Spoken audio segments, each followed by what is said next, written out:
Welcome to Reddit Bond's greetings, esteemed viewers. I am Larry, and for a considerable period, I genuinely believed I possessed the quintessential love story. Rachel embodied everything I had ever desired in a partner. She was compassionate, astute, and vibrant.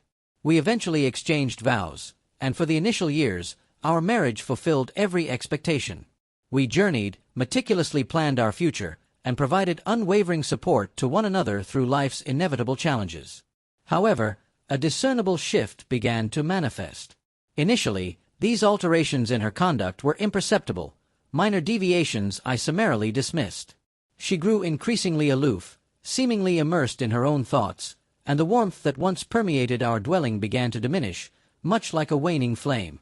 Our once extensive conversations gradually reduced to brief, essential exchanges. Subsequently, I observed her dedicating an increasing amount of time to her mobile device. She would often chuckle at incoming messages, her eyes sparkling with an intensity they hadn't displayed when she regarded me in quite some time. Whenever I inquired about the source of her amusement, she would offer an evasive reply or abruptly change the topic. Then followed a pattern of late nights spent away from home. What began as an infrequent dinner with acquaintances soon became a regular occurrence.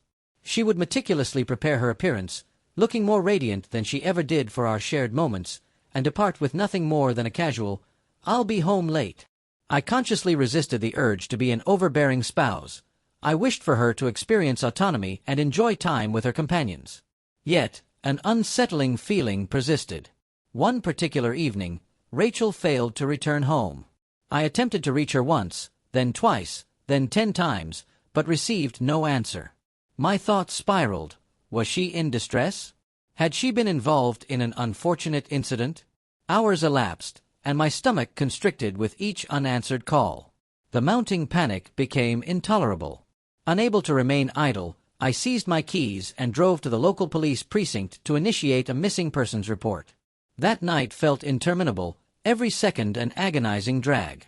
I sat in our living room, my gaze fixed on the entrance, listening intently, yearning for the familiar chime of her keys, the customary creak of the door as it opened. But silence prevailed. Then, just as the sun commenced its ascent, the door opened. She sauntered in as if nothing untoward had transpired. Her hair was somewhat mussed, her makeup smudged. "Where on earth were you?" I demanded, my voice a blend of profound exhaustion and immense relief. "Why didn't you respond to your phone? I feared something terrible had befallen you."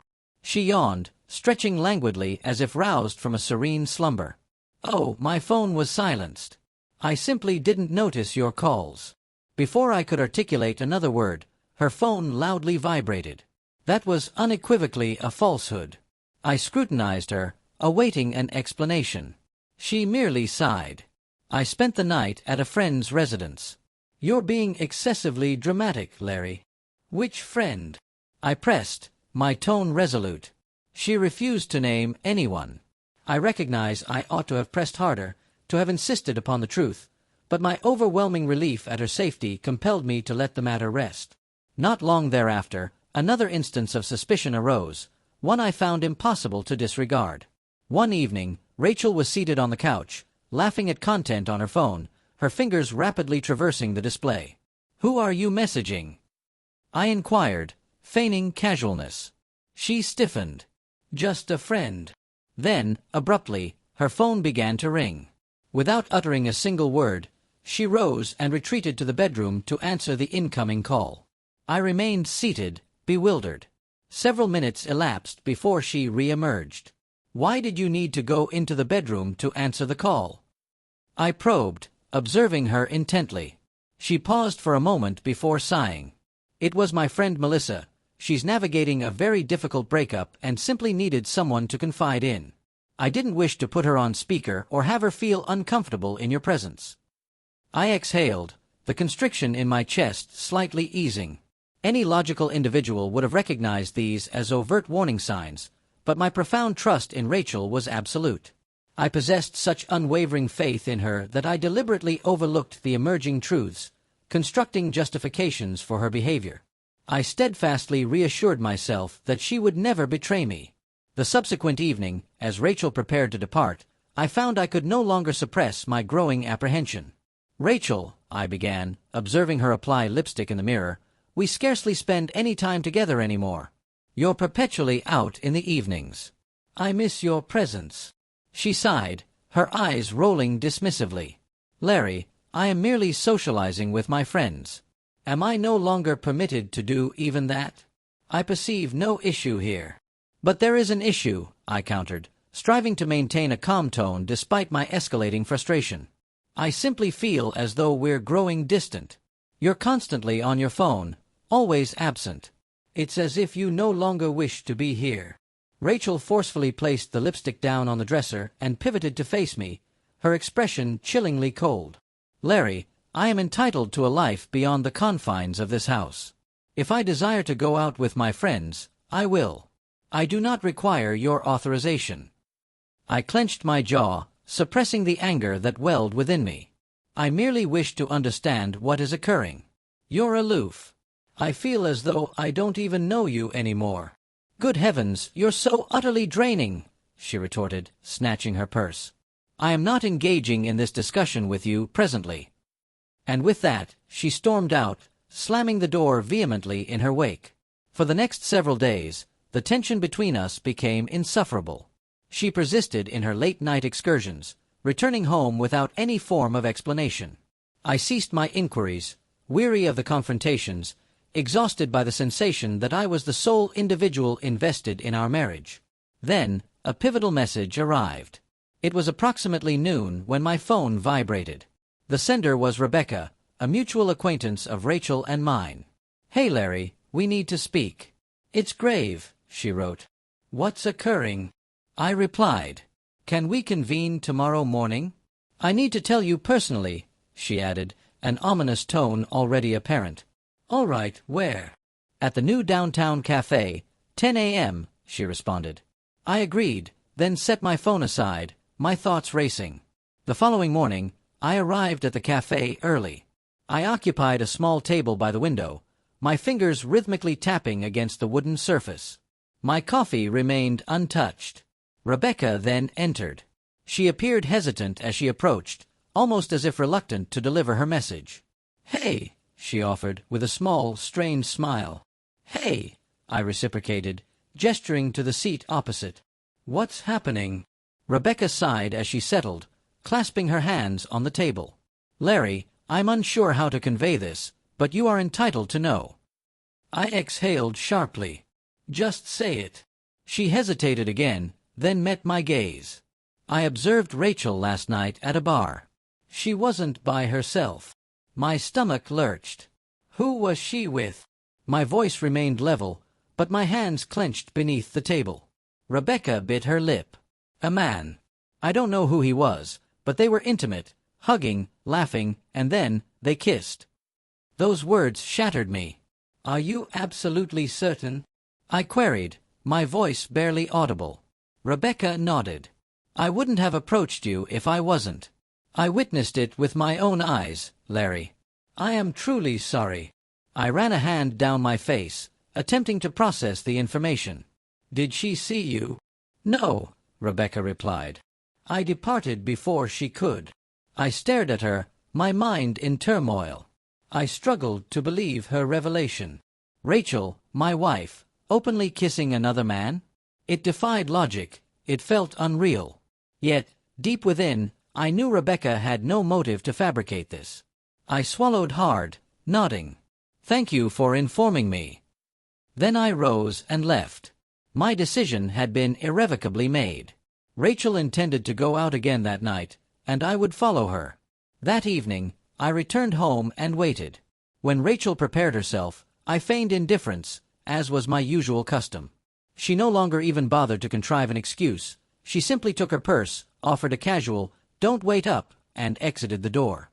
She departed around 9 p.m., impeccably dressed, a form-fitting dress, high heels, and perfume so potent its scent lingered even after her departure. I allowed her a few minutes' head start, then retrieved my keys and pursued her. She drove towards the city center, skillfully navigating traffic as if destined for an urgent appointment. I maintained a discreet distance, a few vehicles behind, keeping my headlights dimmed. My heart throbbed with every turn she made. Eventually, she parked on a dimly illuminated street and simply sat there, phone in hand, awaiting someone. A few minutes later, a man appeared, tall, broad-shouldered, with a confident gait. He walked directly to her car, opened the passenger door, and settled inside as if it were his rightful place. Then they kissed. Not a mere peck, not a casual brush of lips, but a deep, lingering embrace. I gripped the steering wheel so fiercely my hands ached, my entire body rigid, suspended between incandescent rage and profound devastation. I felt physically ill, yet I could not avert my gaze. They remained there for a while, conversing, laughing. She radiated a glow, the same vibrancy she once displayed when with me. Then, after several minutes, she restarted the car. I continued to shadow them as they drove across town, my heart hammering against my ribs. I already comprehended their destination, yet some foolish, persistent part of me still clung to the hope that I was mistaken. I was not. They pulled into a hotel parking area, one of those discreet establishments favored by those seeking anonymity. I parked across the street, my hands trembling as I retrieved my phone. I watched them exit the car, Rachel's arms encircling the man as if she hadn't just abandoned her husband at home. They embraced, laughed, whispered intimacies to each other, then, before entering the building, they kissed once more. I photographed every detail. My heart pounded as I stared at my phone screen. I had suspected something was amiss, but witnessing it with my own eyes, it felt like a knife piercing my chest. Rachel, my wife, the woman I had cherished for years, was unfaithful. I did not follow them inside, there was no need. Instead, I turned my car around and drove home. I sat in the living room, elbows resting on my knees, my gaze fixed on the floor as I endured the waiting. Hours passed, the clock on the wall ticking away, each second stretching agonizingly. My mind incessantly replayed everything, every argument, every excuse, every lie. Finally, just past midnight, the front door opened. Rachel entered, casually dropping her purse on the table as if she hadn't just spent the night with another man. I drew a deep breath. "Are you being unfaithful to me?" Rachel froze for a fraction of a second before scoffing. "What are you talking about?" "I asked you a question, Rachel," I reiterated. She rolled her eyes, kicking off her heels. "You're delusional. Have you lost your mind?" "Of course not." I offered no verbal response. Instead, I reached into my pocket, retrieved my phone, and tapped the screen a few times. Then I rotated it and held it up for her to see. Rachel's face utterly drained of color. Displayed on the screen were the photographs, starkly clear, her and the man in her car, embracing, kissing outside the hotel. "No," I uttered, my voice eerily calm. "So, what exactly is this?" Rachel remained silent, her gaze fixed on the phone, frozen in place. Then, after what felt like an eternity, she swallowed hard and averted her eyes. "Say it," I demanded. She exhaled sharply, then squared her shoulders, her lips curling into something almost resembling amusement. "You desire the truth?" she asked, her voice tinged with what sounded almost like irritation. "Fine." She folded her arms. "I was experiencing loneliness, Larry. The spark between us is extinguished. I needed a real man, someone who could make me feel alive again." I felt those words strike me like a physical blow. She neither denied it nor expressed regret, she savored it. I emitted a short, bitter, humorless laugh. "A real man?" I shook my head. "You mean the man you've been covertly seeing behind my back?" She offered no reply. I rose, my voice steady but cold. "We are finished, Rachel. Gather your belongings and depart." Rachel's eyes widened. "Wait, Larry, there's nothing to discuss. You made your choice." Her mouth opened, but no words emerged. Then, without further argument, she turned and walked towards the bedroom. It took her an hour to pack. I offered no assistance. I uttered not another word. When she finished, she picked up her bags and paused at the door. "I didn't want it to culminate like this," she murmured. "I didn't even glance at her. You should have considered that before you abandoned our marriage." And with that, she left. The following morning, I initiated divorce proceedings. The process was swift and uncomplicated. There was no remaining cause to contend. I appended the photographic evidence to the legal documentation, preemptively addressing any potential attempt she might make to challenge the dissolution. Subsequently, I dispatched those identical photographs to her parents. I included no accompanying message. None was required. My sole objective was for them to witness their daughter's true character and the unequivocal reason for our marriage's termination. Months transpired. Initially, the pervasive silence within the house was unbearable. I was unaccustomed to returning to an empty dwelling. For 7 years, Rachel had been a constant presence, regardless of our relationship state. Now, only quiet solitude remained. Some evenings, my thoughts would inadvertently drift to her, but those recollections no longer carried the emotional burden they once did. For a period, I dedicated myself to personal growth and began reconstructing my life. I cultivated new avocations, rekindled connections with old acquaintances, and even intensified my fitness regimen. The past's shadow still lingered, but I steadfastly refused to permit it to govern me. I would not be the man whose life was ruined by an unfaithful spouse. The divorce proceedings progressed rapidly. Rachel attempted to negotiate for greater assets, but the legal framework favored me. The house had always been my sole property, acquired prior to our marriage. My financial assets were secure, safeguarded long before I had ever contemplated matrimony. Ultimately, she departed with nothing. I experienced no sense of vindication, merely a feeling of definitive closure. Rachel had betrayed me, but I harbored no interest in further retribution. Sending the photographs to her parents had sufficed. They now understood the truth, and that was all that truly mattered.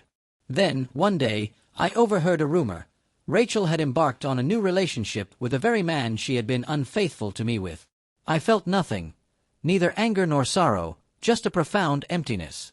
Perhaps in the past, it would have been painful to learn of her swift transition, but now it was inconsequential. She was no longer my concern. Not long thereafter, I discovered Rachel had cheated again, this time on the man for whom she had betrayed me. I almost chuckled upon hearing it. I was not surprised. Some individuals never truly evolve. I made no effort to ascertain subsequent events, whether she sustained another relationship, whether she experienced a personal downturn, or whether she harbored any regrets. It was not my preoccupation. My singular focus was to move forward. For the first time in a long while, I was looking towards the future, and this time I was not glancing back. Thank you for watching.